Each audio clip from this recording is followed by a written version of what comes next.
Excuse me. Can I quit this podcast?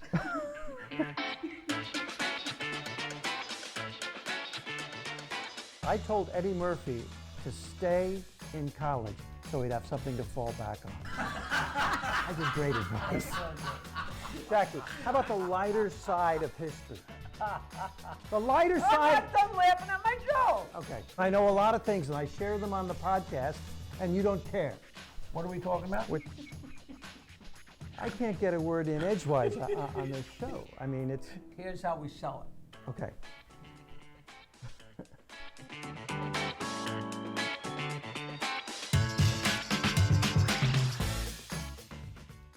Hello. Hello. I'm always so excited to do these. We have a whole laundry list of things we want to get to. What we'd like to start with, I would like to tell you a silly tale of when I was a kid. Just to give people an idea where I came from. Tiny town, and they had just put in a development, and so my friends in school, a bunch of them lived there. And it never dawned on me that I lived in this old shack and they lived in brand new houses. And I had no exposure to anything. And I was at my friend Ozzy's one day and he was literally a 1-minute walk into the development. And we were playing careers or something. And he says, do you want to eat over? Now my mother wouldn't have cared if I got hit by a truck. And he said, would you like to eat over? And I said, I'm not sure. I said, you know what, I got to go to the bathroom. I went down the hall and snuck into the kitchen to see what they were having. And I opened, there's a true story, I opened the oven and it was liver and onions. And I came back and said, you know what, I got to ask my mother. Meanwhile, she could have cared less. But instead of faking a phone call, I literally called. I dialed my mother and said, Ma, can I eat over Ozzy's? And she said, what are you talking about? Of course. Come on, Ma. What the heck? What are you talking about? I said, okay, I'll be home soon. I hung up and said, I got to go home. I understand completely. I mean, you couldn't have Completely eaten. faked the phone call in 3rd grade instead of sitting there with his parents and going, ugh, And we should tell everybody, let's give credit to the small town, East Norwich. East Norwich. And I grew up in Locust Valley, which some people listening might think, Locust Valley, Lockjaw, everybody's rich there. I grew up on a normal suburban street in Locust Valley, surrounded by that. Tell me about it. People say, you're from East Norwich on the North Shore of Long Island? Wow. My grandfather, not my great-great-great-great, my grandfather was a blacksmith. His blacksmith shop was on the corner of our property because somebody had to put shoes on the horses for the rich people, When I think of summer on Long Island, I think of what we used to do. To the kid, the one lucky rich kid who had the in-ground pool. We used to show up at his house 9 in the morning, bathing suits on, flippers on our feet, snorkels. We'd actually say to him, hey man, what do you feel like doing? And I remember, your dogs could run loose back in those days. We had a milkman. Yeah, well, I knew all my friends' parents. We called them by their first name. There was Audrey and Harriet, and my Aunt Janet was Janet. It was like ridiculously rural, but you don't know that growing up. You know Right. that in retrospect. It was unbelievable. Yeah, milkman, and we had there was a guy who used to come around. What was it? Not Dunkin' Donuts. What was it called? The good humor man. No, but We the had guy a that good came humor. around with the cakes and Dugan. The Dugan guy came, and they would come to the door with a big tray with all the different stuff. And what do you want? Because it was a running gag in 10th and 11th grade. I'd be on the couch making out with my girlfriend, and my mother would go, "Oh, Dugan's here! Dugan's here!" Oh God! I tell you, I grew up on a street. The name of the street was Wood Lane, a nice name for a street, but it connected with a street that has the best name for a road I've ever heard. And I agree. And with you know this. what it is? Skunks Misery Road. It's so wonderful, and all I can picture is how many skunks got killed on that, unless somebody just made it up kidding around. you know. And Jackie, this actually happened. I was having a catch with a friend on his lawn, and his was the last house on the street. I missed the ball. It rolled across Skunks Misery Road into tall grass. I went running after the ball, found the ball, looked over, and there was an unconscious body. I'm not kidding. There was an unconscious body. Skunk body or people body? People body. We called the police. The police came. The guy was alive. He was apparently dumped there. And this is Locust Valley. This is the wealthiest section of the world. This is where they have Locust Valley Lockjaw, which I think most people would recognize as Thurston Howell on Gilligan's Island. Right. I can't, the very, very tight jaw. The snobby people thought that they were uptight. You know. But I heard people who actually talk like that. I mean, that's for Oh, real. well, I was a busboy at Pipe and Rock Country Club for 4 years. They gave their phone number in 4 digits. It was that's assumed funny. it was 676. Oh, what's your phone number? 4892. Oh, good. You know. And back in those days, we had letters at the front of our phone numbers. OR6 7823. I Right, just that's gave out my 676, home right. number that doesn't exist anymore. I was Oyster Bay 6, and then we became Walnut 2. It went from Oyster Bay 6, whatever that was, to 922, which is... And I remember when all we had was the telegraph. No, I'm exaggerating there. I never had to learn Morse code. More. Yeah. So great. Growing up on Long Island was just so much fun and so terrific. And going to the boys' club and playing Little League. You know, when we started Little League in the 50s, not we, when they started, it really was the beginning of Little League anywhere. Like we used to be in the corner of the schoolyard and play, and at one point the fathers came down and they wanted to do the pitching, and we're like, no, we got this handled, you know, and they took over, and then all of a sudden they formed Little League and got the uniforms, and then the best kids got, the first year I didn't get to play because I wasn't good enough. This is crap. I always got to play, you know. Well, I got to tell you, back in our day growing up in the 60s and playing Little League, your parents didn't automatically go to every game. Now the parents go to every single game and they get emotionally involved and they're trying to live through their children.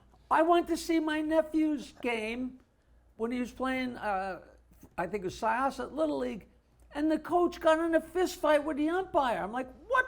I mean, literally, a fist fight. And I with my sister, I was like, is this normal? Yeah, but maybe the umpire was squeezing him a little bit. You know, You the never know. strike zone was too small. Maybe, if that happened, that's America, and that's insane. Maybe he's looking for a $20 bill. I'll tell you what my father did once. He did come to a game, and I let a ball go through my legs, and we lost the game. And my father stood up in the middle of the bleachers, and he yelled out, "Hey, you were adopted."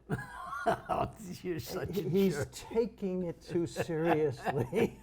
My friend JR always told a story, and I know it's not true, but it could be true, but I was pitching, and my father was the coach, and he was a pitcher in high school.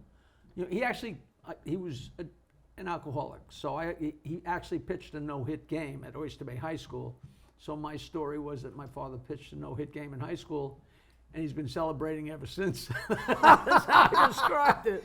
But I'm pitching, and he's saying, do this, do that, and JR swears that I turned and threw the ball at my father and said, pitch it your own damn self. Now, I don't think that's true, but, you know, you never know. Now, Jackie, when I started out in comedy at the Comic Strip in Manhattan, we had a team in the Broadway Show League. And yes, there were Broadway shows that had teams, but then show business institutions, Actors Studio had a team. Yeah, and I was always so jealous of that, you know. And we played Actors Studio, and you're there, you know, you're warming up for 10 minutes, and you look over at their third baseman who's got a hat on and sunglasses, and you go, hey, that's Al Pacino. Al Pacino's playing third base. That's just so fun. And do you know that I pitched against Meatloaf? Meatloaf had a team. And I pitched, there's me pitching against him, and I'm sure he's long forgotten, but I will remember for the rest of my life that we lost 4-3 to Meatloaf. And he had his band and the roadies there. You know, these were seriously good teams. Jerry Seinfeld was on the Strippers, we were called. Jerry Seinfeld, Mark Schiff, Larry Miller, Paul Reiser, Joe Bolstowitz. So much fun in the Broadway show. I knew about that, and I was always so jealous. I didn't play in any of those leagues till billions of years later, like 15 years ago or something like that, and I was on the Friars Club team, and it was, I think I was the only one of any note at all, and I just remember getting up and hitting the ball and running for first, and I mean running, and then looking down, and I hadn't gone anywhere. I was like, oh my God, you know. One of the guys we played against had an artificial leg, but was able to move and actually play the game and run the bases. This better have a good punch. Oh, it has a great punchline. Because there's a very funny comedian named Ron Richards, and Jerry Seinfeld was there, and we all laughed at this. Ron goes, look at that guy on first base. He has an artificial leg. If he unscrews the artificial leg and leaves it on first, can he take a really big lead? That's so great. We all laughed. That's so We all laughed. And you never knew who was watching a Broadway show league game. I went chasing a foul ball. It bounced on the bleachers, and it bounced right into a woman's lap, and she caught it. And I was running up the bleachers to get the ball, and she handed it to me, and I looked at her face. That girl, Marla Thomas. Marlo Thomas, how wonderful. I hope you. She was just, you nobody never knows threw her. away She's- that ball. I don't. I should have kept that ball. You know, Ron Richards was so funny, and he actually used to produce shows around Jersey, and he got a couple too many, so he actually handed off Mustache Pete's to me and Freddie's. These were just bars in the middle of New Jersey before there were really comedy clubs. And I'll tell you what they paid if you did a gig there. $40 and a cheeseburger if the cook has time. Right. and I booked the show, so I made a few extra dollars because I had the amplifier and stuff. I remember one week I didn't go, so the guys went without me, and they came back and they said, Jackie, the guy didn't pay us. And I called the guy, and what was his? I forget. I should know his name. And I said, you didn't pay the guys? He said, oh, you know, I meant to pay the guys. I'm sorry, I'll mail it to you. And the next week, he calls me up in a panic. He says, it's Tuesday night. There's nobody here. I said, you never sent me the money. He says, oh, I forgot. I said, I forgot to send the comedians. True story. And from then on, he was No problem, up right? and up. And Oh, that's but the great. worst, I don't know if this is probably not politically correct, but I don't really care. The funniest joke that Ron Richard had, he said, the other night I came out of the Improv, and there was an Asian gang, a bunch of little kids, like 10, 11, 12-year-old little Chinese kids. But they were a gang, and they came at me, and they all had knives. And I was so freaked out, and they attacked me, but I got away. And the next day, my back pain went away. Which was just so smart.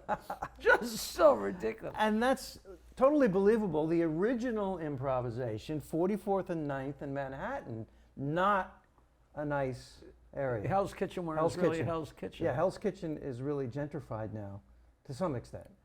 But back then it was. I know. I lived on Hell's 56 and 8th, and they said, you know, you couldn't have walked out your building and turned right 10 years ago. You know. Right. I gotta tell. I don't think I probably told this to you a million times, but we grew up, and I wound up living in Bayville, right on Long Island Sound, which is the garden spot of the world. And this is years and years and years ago, and I was so depressed.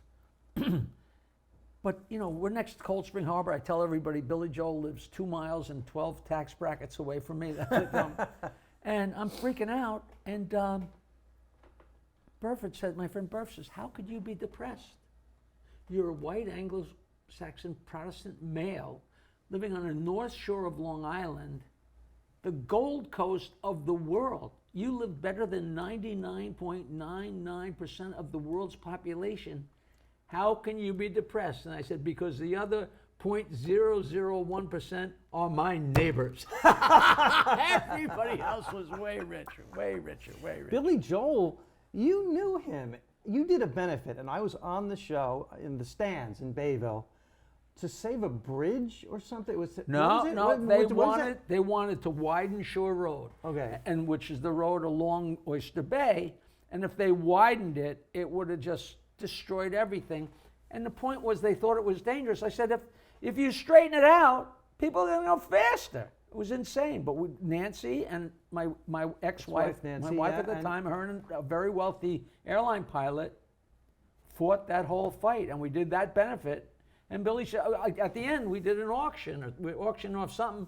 And somebody goes, $100. And then look over and Billy Joel. with his $100 And bill. he drove his motorcycle there, I remember, and did not have an accident. No, not that night. And it was the only time I ever actually got drunk with him. The waitresses were running the beers, and great time. Oh, boy. Bayville, growing up, well, your home turf is Oyster Bay, East Norwich, Oyster Bay, Bayville. I went to Locust Valley Schools. Bayville was part It's of all it. right there. Bayville doesn't change. It's like Brigadoon. It appears every 100 years, and it's the same. And I really get homesick or just nostalgic for the past when I drive through Bayville. That's where I did that. That's where I did that. That's where I could drink at 16. At age Souvlaki is 16. still there, you know. Just, You know, the souvlaki place with the stand out on they don't have it anymore, but they used to have a counter right out to the sidewalk, and my friend had the apartment above. And we used to lower a bucket on a rope with our order and the money, and they would put the gyros in, and then we'd just bring them up. Oh, we still eat there every 3 or 4 days. I just love that. it's absolutely terrific. You know, I go through all this old stuff, and I found the first flyer that Chris Bates ever made for our band, and it was for the Lobster House, which became Sands, which is now the Shipwreck Inn, right there in Bayville, and it was like 30-cent beers. I mean, you can't believe this flyer, and it's done with press type. Remember press type, and Yeah. it's horrible. So and they had a big lobster. It was called the Lobster House, and there was a big tank of lobsters, and I put that up, and my friend Hank says, "Do you remember the fake fight?" And what happened was all our friends came to the gig, and they had a big fake fight, and in all the confusion, they stole all the lobsters. And then went to my friend JR's, and we're still playing, and they cooked the lobsters. There was a tank, and all of a sudden it was like locusts, like wow, and the lobsters were gone. Hey, if you're watching or listening, this is why we love the North Shore of Long Island, and we remember our childhood. We miss it, and that's why it's so much And people fun. weren't cutting each other with knives and shooting each other. They were stealing lobsters and laughing.